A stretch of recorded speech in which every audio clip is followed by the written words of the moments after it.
And it's my great pleasure to introduce Donald Ryan, who's come from Pacific Lutheran University, which is in Tacoma, Washington. Beautiful part of the world, come all the way here. And he also is going to speak to us about boat building, but this is Read Boat Building, the Early Experiences. Thank you.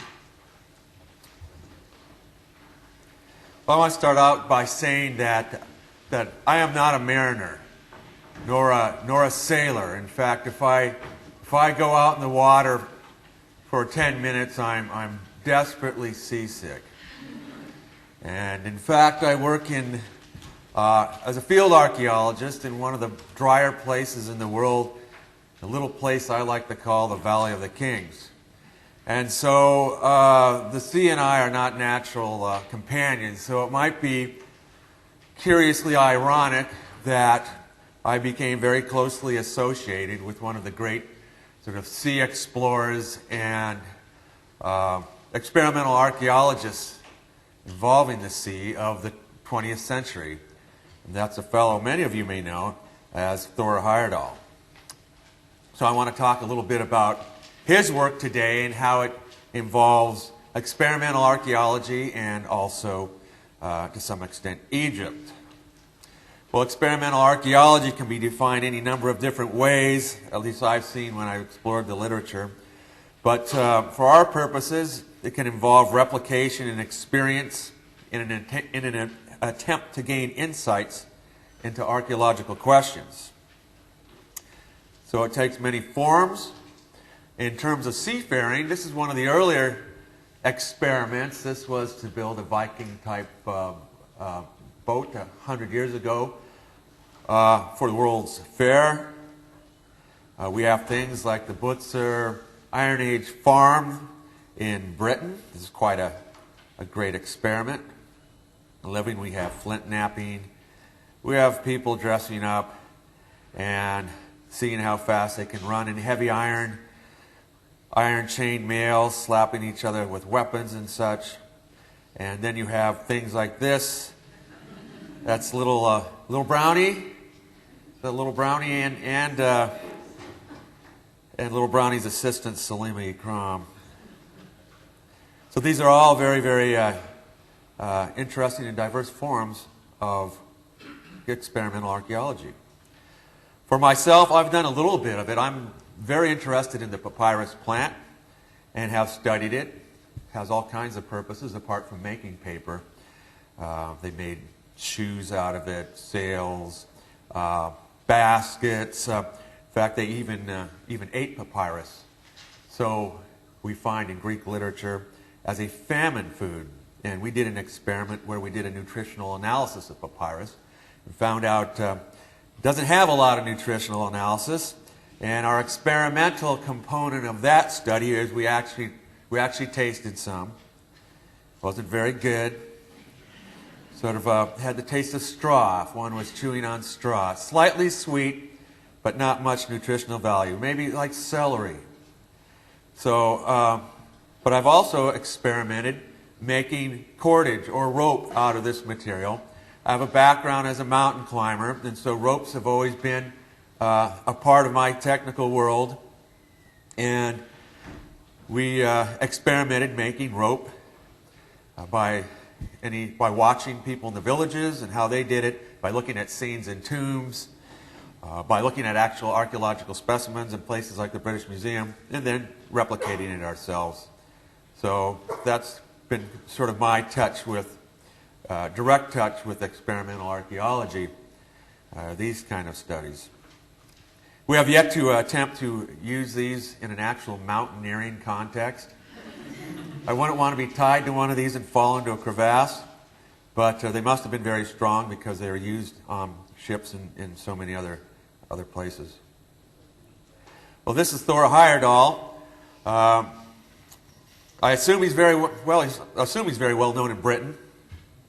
In America, less so. He's very popular with my generation and people previous to. In Norway, he's still considered a national hero and extremely popular all over Europe.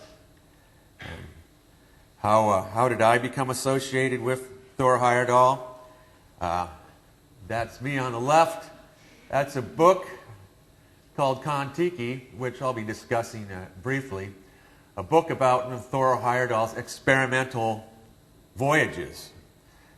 And I read that book when I was about that size. And it's what got me interested in exploration and in archaeology.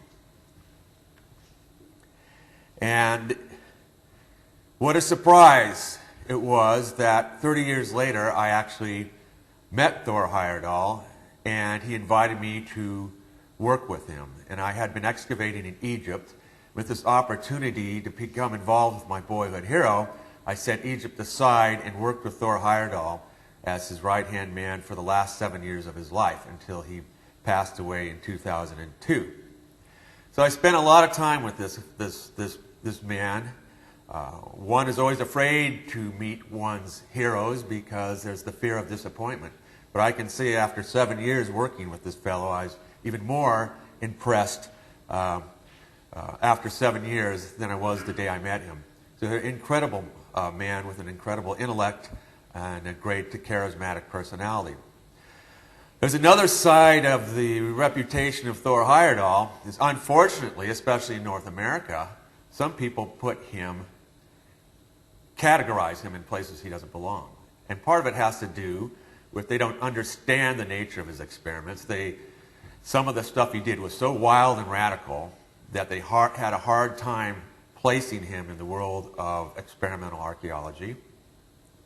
Sometimes they even threw him in the pot with guys like Eric Van Daniken, who believes in extraterrestrial visitors to Earth influencing ancient cultures, or Barry Fell,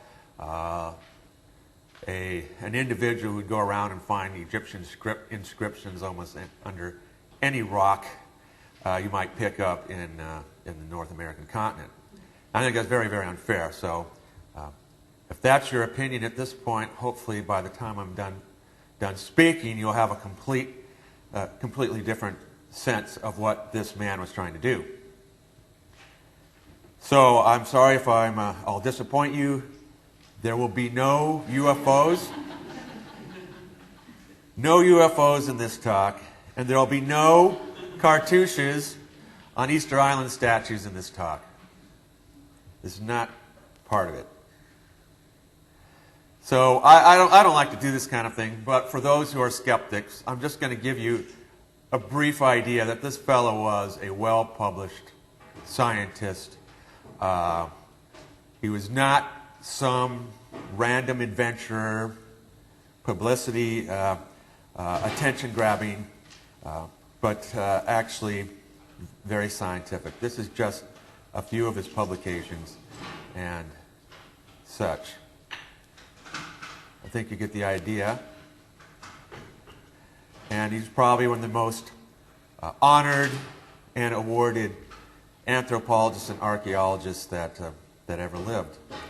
So he's not a fringe individual on the edge of archaeology, but in fact it's the nature of his experiments that were so radical that have confused many people. Well, Thor Heyerdahl was born in 1914 in Larvik, Norway, where he grew up. He had an adventurous spirit even then. Did a lot of outdoor things, and he'd read a lot about places like the South Pacific. His actual university studies was in zoology. And dreaming in icy cold Norway about the South Pacific, he came up with an idea that as soon as he graduated from college, he wanted to go to the South Pacific. He found a young lady that would marry him. The two got on a boat and got dropped off on the Marquesas Islands on the island of Fatu Hiva for a year. And they thought it would be like living in the Garden of Eden. It was pretty pleasant for a while until the weather changed and things got a little rougher. But it was there that he noticed all kinds of curious things. He noticed that the staple of the Polynesian people is the South American sweet potato. He learned all sorts of there are plants and animals in the South Pacific that belonged in the New World. There is art and so forth that seem to have parallels in the New World but out in Polynesia.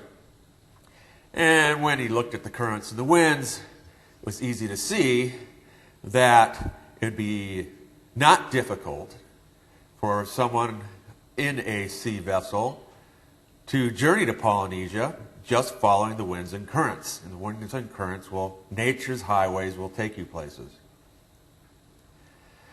So he began thinking, thought perhaps the explanation of these South American traits and items in Polynesia could be the result of ancient seafaring. And when he presented this sort of information to the scholars of his day, this would be in the 1930s, early 40s, they all scoffed. And they said there's the people in the coastal South America didn't have the technology, they didn't have the vessels to make such a journey. There are just these balsa rafts that were known that the Spanish noted going up and down the coast when the conquistadors came, but these things were loaded with people and loaded with goods. And the experts said, no, these things, they just hug. They're shore huggers. These things could never survive at sea. They're made out of balsa. They're probably good for a few days and sink. In other words, there's no way it could ever happen just because they didn't have the technology. So Thor, being the adventurous sort, said, well, there's one way to find out. We can build one of these things. We'll build a replica of one to the best of our knowledge, and we'll see if it floats. We'll see if it floats to Polynesia. We'll see if it'll survive the journey. So here's the plan of a raft that became known as the Contiki Raft. They cut balsa trees in Ecuador, floated them down to the sea, and then built this in a harbor in Peru. And lest anybody think that this was some sort of attempt, publicity stunt, or the notion that they're actually trying to prove something, here's a quote: "Our intention was to test the performance and quality of the Inca raft, its seaworthiness and loading capacity, and to ascertain whether the elements would really propel it across the sea to Polynesia with its crew still on board." I like the last part with the crew still on board. This is actually really, really bold and dangerous stuff. So they built the raft. Here's his crew, there were 6 of them, 5 Norwegians and a Swede. They built the raft, launched in the Pacific, and let the winds and currents sweep them right to Polynesia. In fact, they had a rather nice time. You read the book Contiki, and it's quite exciting. And 101 days at sea before crashing on a reef in Polynesia, showing that indeed these rafts have the capability. Did it prove it happened that way? Of course not, but it did demonstrate it was indeed possible. Well, the reaction to the Contiki was quite dramatic. There are a lot of scholars who had a hard time dealing with what Heyerdahl had done. Some people actually thought it was a hoax. Some called it a nice adventure. Like, it's a nice adventure, but you can't call that science now, really. You're having too much fun. That might be part of it. Some criticized them because they had the audacity of bringing a life raft with them, or using a radio.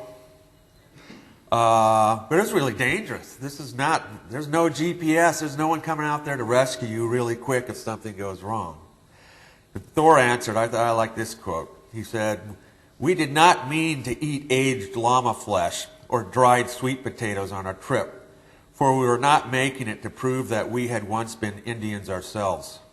So the boat floated, it crashed on a reef.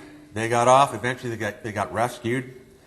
And the Contiki Raft can now be seen in a museum in Oslo, Norway, at the Contiki Museum. And in case you think it might have sunk later, that thing stayed afloat in the Oslo harbor for a year while they were building the museum for it. Of course, the book was a very nicely written book, very inspirational. It came out in over 50 different languages. And, well, you can see here's Greek and Hebrew, and even in Inuit. So there's some Greenland Eskimos enjoying Contiki, maybe even as we speak. They had a horrible little hand movie camera. It's all shaking around because the raft's bouncing up and down and so forth, but they skillfully edited it into a film, an adventure film, and it won an Oscar award in 1950 for Best Documentary. And some of these advertisements, they would say, the film that made people seasick. You watch in the theater and the raft's bouncing around. And now, yes, it was a great adventure. And the story that was written, this book Contiki that sold millions of copies, was written for the public. But there was another book, and it's probably the book that very few people read, including the critics of the Contiki expedition. He wrote a scientific thesis behind it called American Indians in the Pacific. And it's about 825 pages long or so. It's got 1,000 references to it. It is a scientific treatise trying to explain the theory behind the Contiki expedition that the popular book wasn't able to do. And I don't think too many people read it. And they don't have to agree with it or not. But it was not just for fun and adventure. There was actually a theory behind why he did it. The evidence that suggests there might be contact across the ocean between South America and Polynesia, for example. After that, Thor's next expedition is he went to the Galapagos Islands, 600 miles off the coast of South America, with a team of archaeologists where they found South American, pre-Columbian South American pottery. And this is rarely known, even though it's been very well published in scientific fashion. They found South American pottery 600 miles off the coast. So that was his next expedition. And then on that very same trip, they built a small balsa raft, a little miniature version of the Contiki, and found that they could steer this raft in all different directions. When they built the original raft, they didn't know how to steer it, even though they had center boards that they had included in the design, that they had noted on little funerary models of rafts and so forth. They put them on the Contiki. They just didn't know how to use them. But later on, a few years later, they built a Model 1 and experimented with these things. And by lifting them up in various patterns, they could steer this raft in almost any direction they wanted to go. Now, with the money that Thor made from the book Contiki, he just didn't buy a villa. He sunk his money into his next big expedition, which was the Norwegian scientific expedition to Easter Island. With a crew of archaeologists, he spent many months there and did some very original things. And it, in fact, stands today as the foundation for all subsequent archaeological work that has been done on Easter Island. And apart from excavating here and there with his team of professional archaeologists, he also did experimental archaeology in a couple different ways. One is he went out to the quarry where a lot of the famous statues are made, and using similar tools, made an attempt to see what kind of energy, what kind of time, how difficult might it be to carve one of these statues by actually initiating one in the quarry to gain information about these kinds of variables. One of the big questions that still remains on Easter Island is not only carving these statues, but how they are moved about all over this island and set up on platforms along the coast. Well, the traditional way was simply to get a whole bunch of people and drag them around. And they experimented with that to see, do these things move readily? Do they have to move in a certain way? Also, once you get them to where they're going, how do you erect them? And here they were able to erect the first Easter Island statue. They had all been toppled over, so the first standing Easter Island statue in many, many years. One of Thor's research methodologies was to actually pay serious attention to the lore of the local people. It's always astounded me in places like Easter Island and elsewhere where anthropologists who claim to be the advocates of the local people are the first to dismiss their legends and their lore and stories as a bunch of functionalist nonsense. That, oh, they have this story here to explain this, and it really doesn't mean very It's not history. And Thor looked at native lore as having the possibility of bearing history behind it. This is a book that hasn't come out in English. It came out in Spanish under the title of, Let the Conquered Speak, where he advocates that we should pay attention to a lot of the lore that's been collected and stop dismissing it out of hand. For example, on Easter Island, which he returned to 30 years later after his famous expedition there, there was an Easter Island lore. They asked them, how did the statues get to where they were in various places on the island? And the answer was, traditionally, is they walked. Well, you might think that sounds rather silly, but when you study the bases and you look at the wear patterns on some of these statues, they got wear patterns that are rounded at the base, and so they've did a experiment with full permission to try and move a standing statue, and the village elder actually sort of demonstrated. He stood up and he sort of rocked back and forth, and so they rigged this statue and they rocked it one way, rocked it the other, and the statue walked across the ground, so to speak, and would produce the wear patterns that are experienced or that are seen on some of these statues. So that's another example of experimental archaeology. Well, Thor's working on Easter Island, and he's excavating some of these famous statues, and on the chest of one, he finds a different type of vessel. It appears to be a reed boat.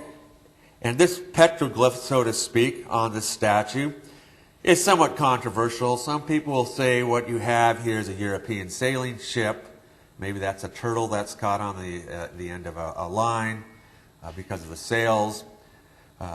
Some will argue because it's the upturned prows that it's that of a reed boat. Thor thought it was at least a reed boat. And when he started looking into this, he found that the distribution of the cultural use of reed boat is extensive around the world. You find it certainly in Africa, in Egypt, in the Near East, places in Southeast Asia, New Zealand, on the South American coast, even on the North American coast. Even the Native Americans in California made reed boats. So he became very interested in these as another type of widely used watercraft that might have been used in ancient times. Because above all, Thor believed that people were capable of dealing with open stretches of water in ancient times. So here we have, in this case, on the upper left, we have some Easter Islanders, and then below we have some Baduma boatmen on Lake Chad. And in South America, these boats are still used. And this is in Lake Titicaca in Bolivia. They still use these very, very nicely made boats made out of the local reeds. Again, some more examples from South America. These are from Moche ceramic vessels. Here you can see what appears to be a reed boat. And then from the Near East, we have quite a bit. We have from Sumer up above what appears to be a boat with upturned prows. Down below, we have some of these battle scenes. And Nineveh, I believe those are in the British Museum, where you have these small papyrus, or small reed boats, I should say, being used in a battle. And even in the Bible, there is a mention of reed boats, where it says, ambassadors by the Nile and vessels of papyrus. And if you can read Hebrew, the word is kalei gomeh, vessels of papyrus. The same word that they use when they talk about Moses being put in the basket made out of bulrushes. A bulrush is an English translation for a word for papyrus. And then, of course, in Egypt, numerous depictions of these things. Usually they're small, but in this case, you can see they have cattle on board, big cage full of birds. If we go into the eastern desert, between the Red Sea and the Nile Valley, we find numerous petroglyphs of boats with upturned prows, which may indeed be boats made out of reeds or papyrus. And on Nagata 2 vessels, it's not an uncommon motif to find this sort of thing. This is a large vessel with a cabin on board. Some people will debate whether these are papyrus vessels or not, or reed boats. I think there's an excellent chance they are. The nautical historian Bjorn Landstrom wrote a book on, beautifully illustrated book on ancient Egyptian ships. And this was his depiction of one of these early pre-dynastic boats made out of papyrus and with a cabin on board. Not unlike the raft-like construction we saw in Pierce Paul's video. So Thor got the same idea about, could these vessels actually have potential for bringing people around in various ways? Were they useful outside of the confines of the Nile River? Were these seaworthy vessels? Here he is in the Cairo Museum looking at a couple of these models from the Tomb of Mekhet-Ra. So he began an expedition where he would try and recreate a large seagoing reed boat and test it in the ocean, not unlike the Contiki. Now, this is where a lot of misunderstanding takes place. The boat that he would build would be called Ra. It was built of papyrus. It was built, actually manufactured, in the desert on the Giza Plateau, and was built in the manner of an Egyptian reed boat. But where people get it wrong is they think that Thor was trying to prove the ancient Egyptians were traveling to the New World. That wasn't the point at all. It says here, this is from one of his articles, it says, the Ra expedition was not intended to prove the ancient Egyptians had crossed the Atlantic Ocean. When we built Ra 1 in Egypt, and according to Egyptian design, it was mainly because the ancient Egyptian artists were the only ones who had left us with designs we could consult and follow in building a seagoing reed ship in modern times. So when people try and throw him into the camp with Van Daniken or with some of these hyper-diffusionists, it's just they don't understand what he's doing. He is making a replica of a type of ship that might have been common in ancient times and seeing if it floats. So the only people really building boats out of papyrus, out of the papyrus plant itself, were some boat builders down in Chad that he brought up to Egypt to build the boat using papyrus obtained from Ethiopia. Right there in front of there you can see the Khafre pyramid. They're building a very big boat. This one was about 14 meters in length. And once it was built, they towed it out of the desert with a huge number of Egyptian volunteers and using rollers. Very dramatic when you see this boat crawling across the desert. There's a little showman side to Thor, but I think it was in a good and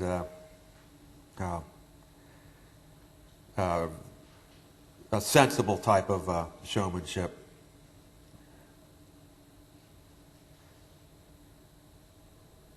On board, they had supplies that might have been the sort of things one would take if you were leaving. These are Egyptian style. They had the jars filled with various supplies and fresh waters.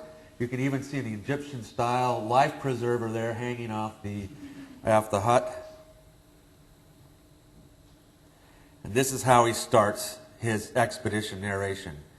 A reed flutters in the wind. We break it off. It floats. It can bear a frog. 200,000 reeds flutter in the wind. A whole meadow billows like a green cornfield along the shore. We cut it down. We tie it into bundles like great corn sheaves. The bundles float. We go on board. And that's exactly what they did.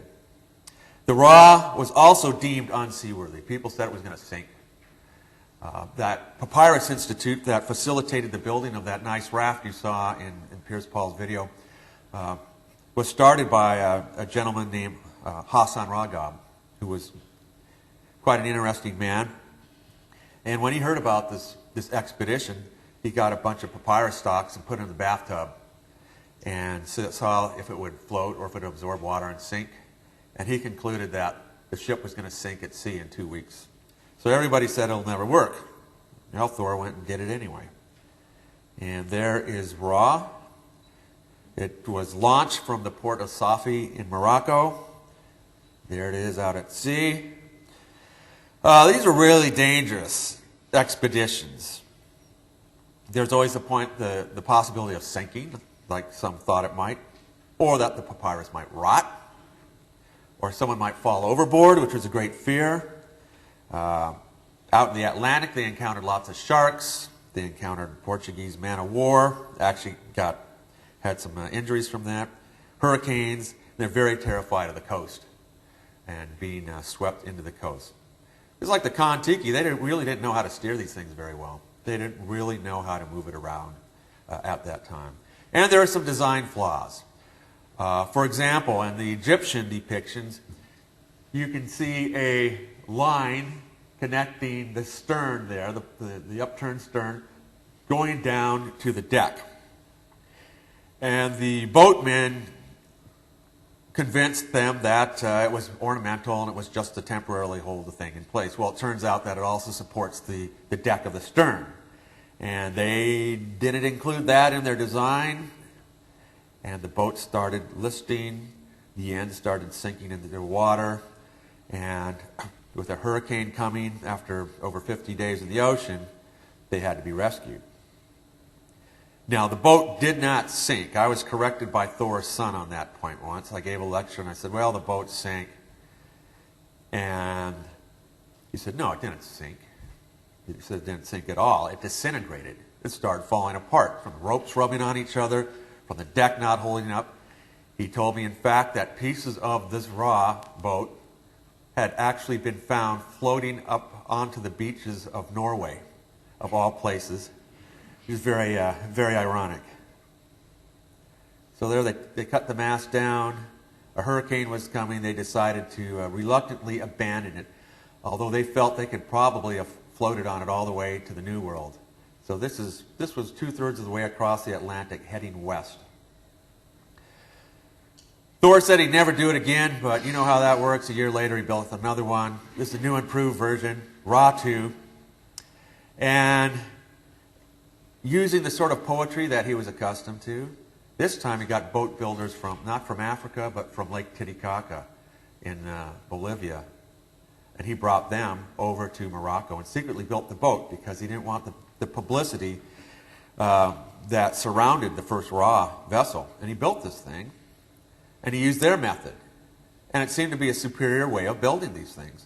He has a little sort of center core there. It's almost like a vertebra. And then you have two giant bundles, and then you pull on them so they pull against each other, and you make a very, very sound foundation for it. And there it is. 57 days. And the Ra 2 successfully crossed the Atlantic, landing in Barbados.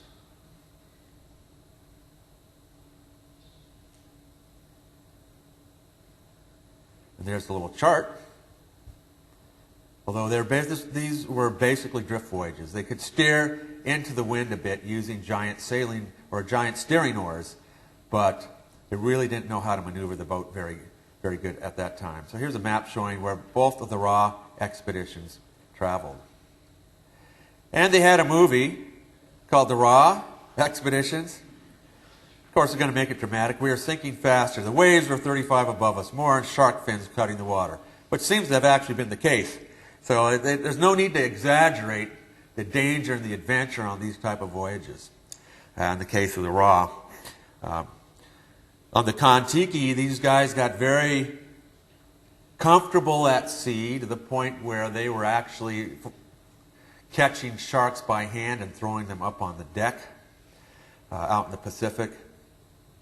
They tried that a few times on the Ra. They weren't quite as successful. You need a nice flat deck. Thor once showed me in his office how you do it. And he grabbed he pretended, he says, first you got to find the tail. And then you grab the tail. You have to be very quick. You grab the tail and you have to quickly flip him onto the deck. He says, be careful and stay away from the end that bites. And you can see the Ra, too, on display also in the Contiki Museum in Oslo. Now, these were not just scientific experiments in experimental archaeology. There's more to it. This was also Thor's wanting to make a point. And when he assembled his crew, he tried to assemble a very diverse crew indeed. From the left, you had a Soviet doctor. Well, I won't go through them in order. I'll just say who we got here. As opposed to an American Jewish navigator, to a black African Muslim, an Egyptian, someone from the New World, an anthropologist from Mexico, and an Italian mountain climber, and Thor himself. Plus a monkey and a duck for comic relief. So he was trying to make a point that in their own little floating universe that people can get along. He says, in the big world, you can throw bombs at each other. On your own little floating universe, you have to shake hands with other people on board. And he was making a social point at the same time as testing these watercraft. They were also observing the conditions of the oceans.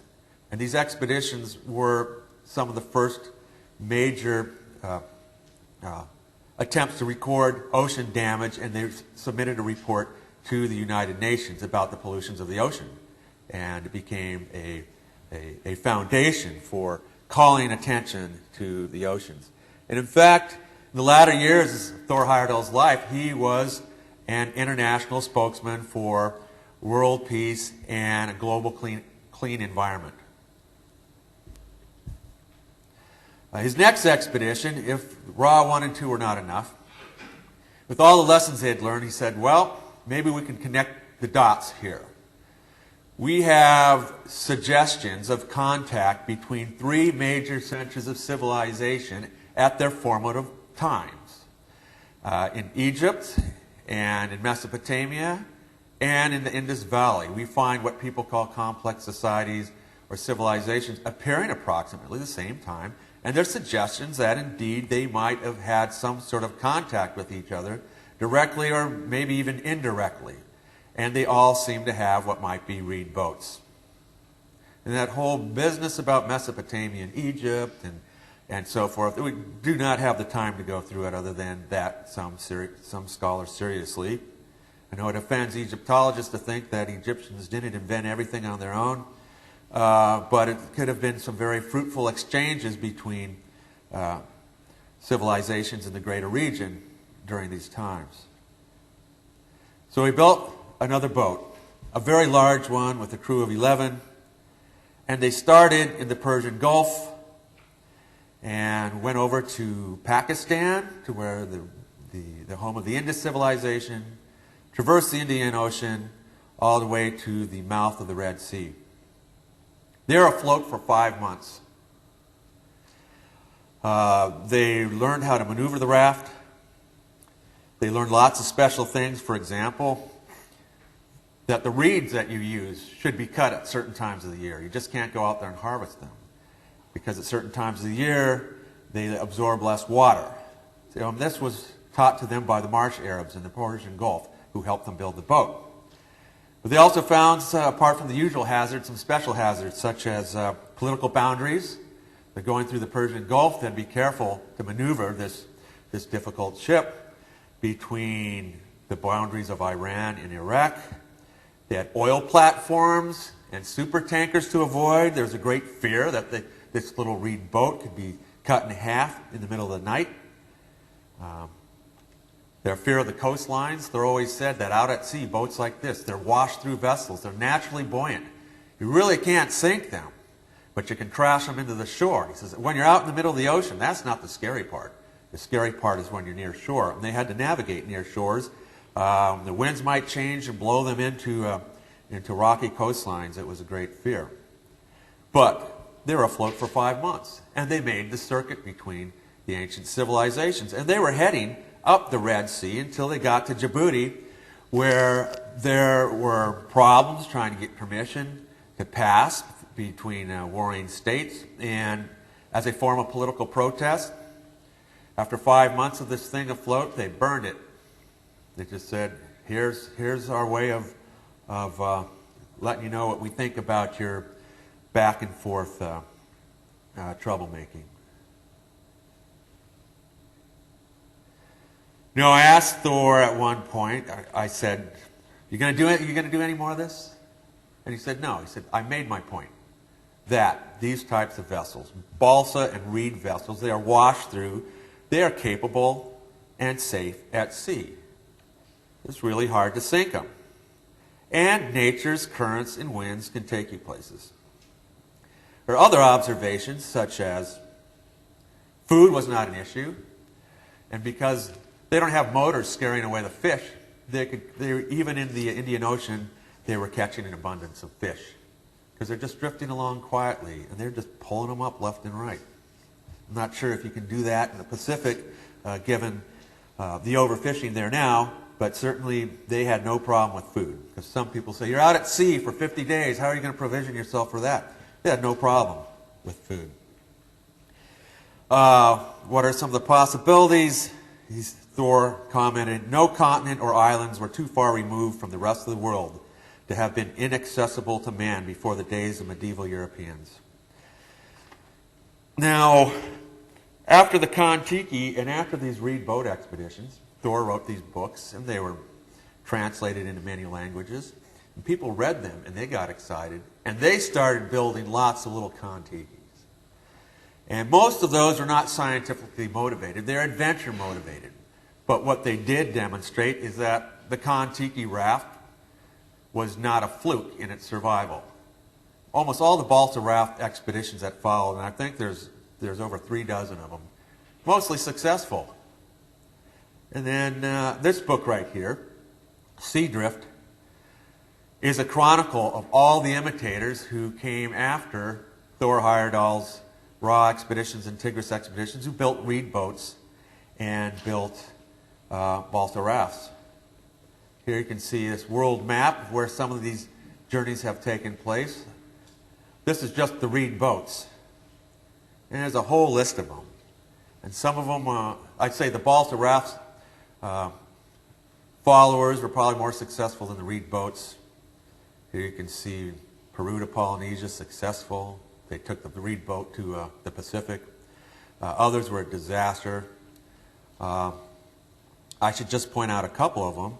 The one that says Kala Yampu on Lake Titicaca. This was great.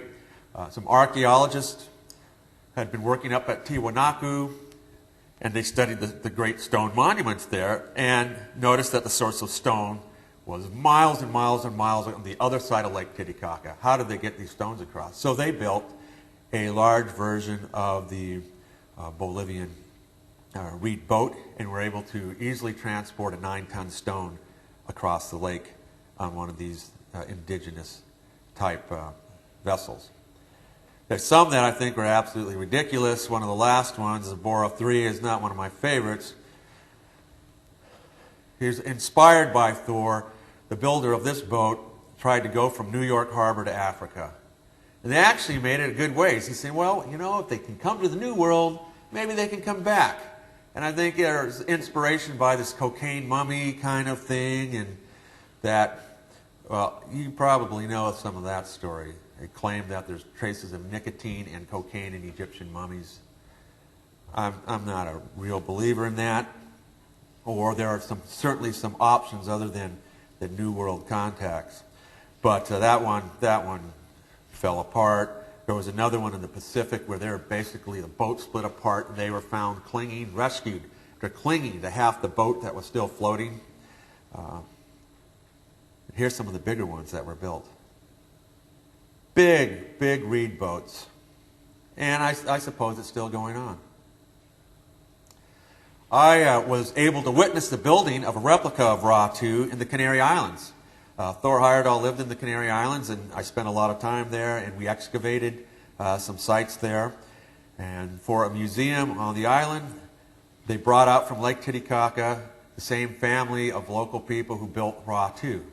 So here on the Canary Islands in Tenerife, we've got these Bolivian native boat builders building a replica of Ra 2. It's fascinating to watch. Would I sail on this? No.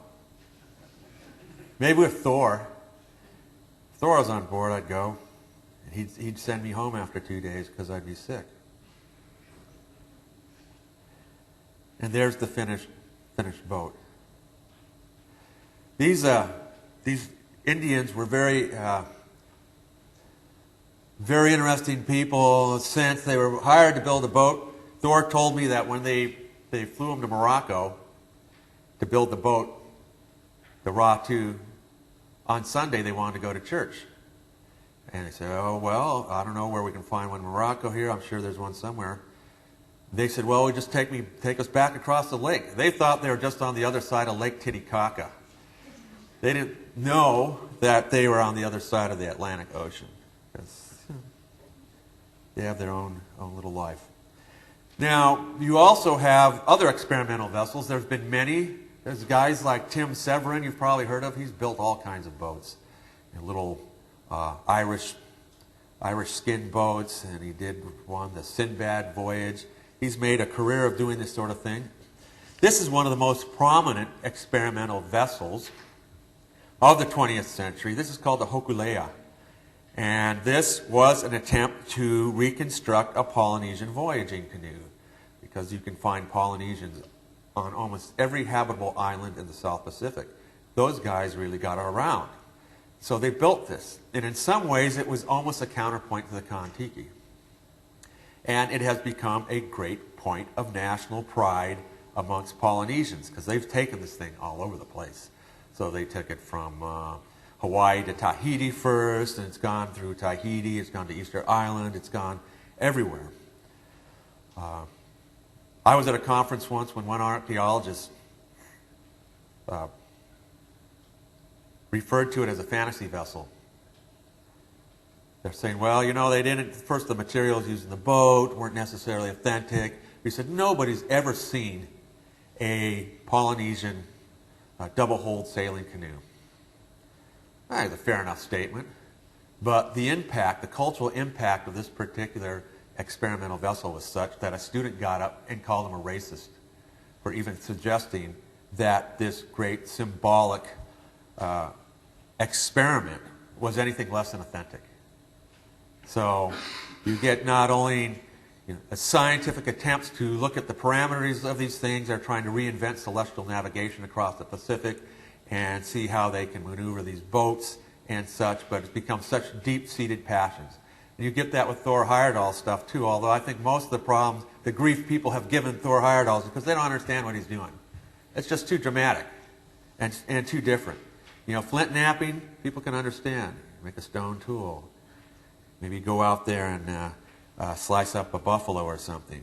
But making a boat, a reed boat, and sailing across the ocean is just strange stuff. Now, this whole notion about crossing the oceans, pre-Columbian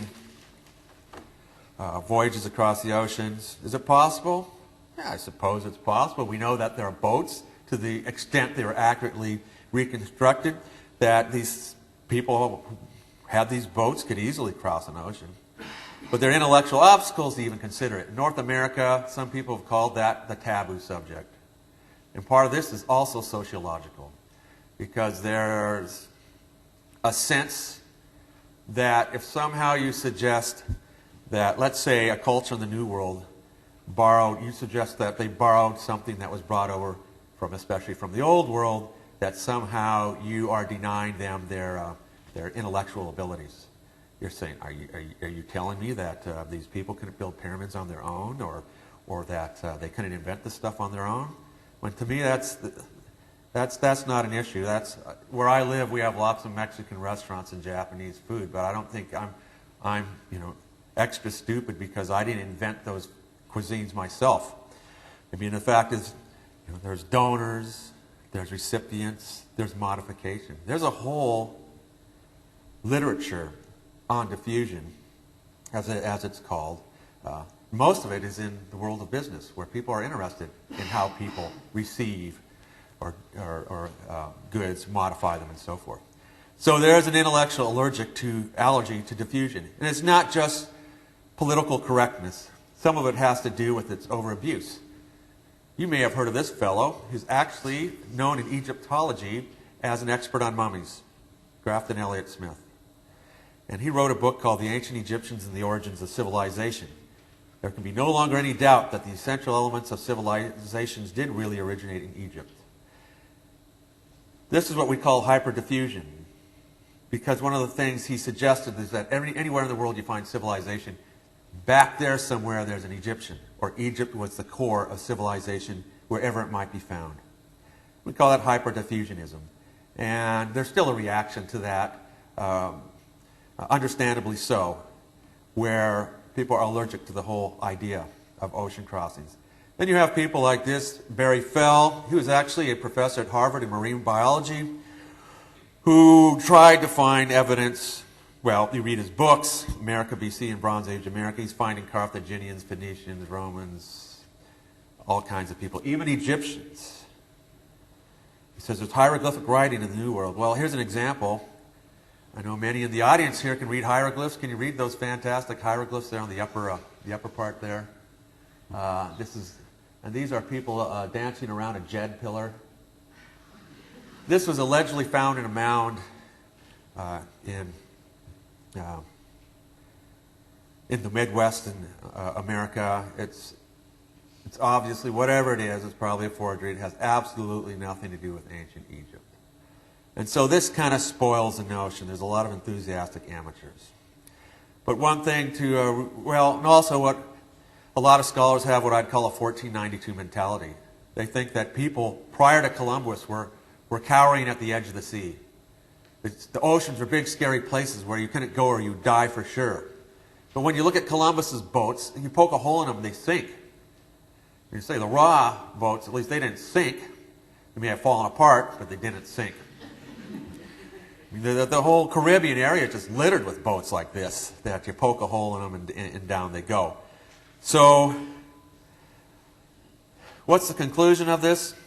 I'd say the oceans are neither boundaries nor are they necessarily skating rinks, but its currents and winds can facilitate travel and contacts, and ancient people were not necessarily afraid of the ocean, and they could certainly get around. Did it happen? Well, it's going to require more real archaeological evidence. You can argue the specific of Heyerdahl's theories, but his general theme of early seafaring is starting to come around. And it's too bad he's not around to enjoy a lot of it, because we look in the Americas, that whole Bering land bridge idea is starting to fall apart. Now, a lot of scholars are promoting the idea that the first people to the New World came by boat, perhaps by kayaks along the coast from northern Asia. We have in Australia, people got there 50,000 years or more ago, and they didn't swim. They had to go across open water. They have found Homo erectus sites in Indonesia that required, 800,000 years old, required open water crossing. They just recently read an article about in Crete, they found similar sort of things, maybe 700, 800 or so thousand years ago, Homo erectus artifacts that would have required open water crossings. So Thor believed, as do I, that the human past is likely far more interesting than we can ever imagine. And although controversial, he certainly contributed much with his own bold and unique style. This is what Thor had to say about our study of the past. He says, boundaries, I won't use his voice here out of respect. Boundaries, I have never seen one, but I hear they exist in the minds of most people. Well, as archaeological theories come and go, I personally believe, and Thor did as well, that your own life impact is what ultimately matters. And in the case of Thor Heyerdahl, his adventurous approaches have inspired a lot of people. Even if it's just to read another book, or perhaps even motivate one to become an archaeologist and dig in Egypt's Valley of the Kings. So, thank you very much for your attention. That's all I have to say, unless you have some questions.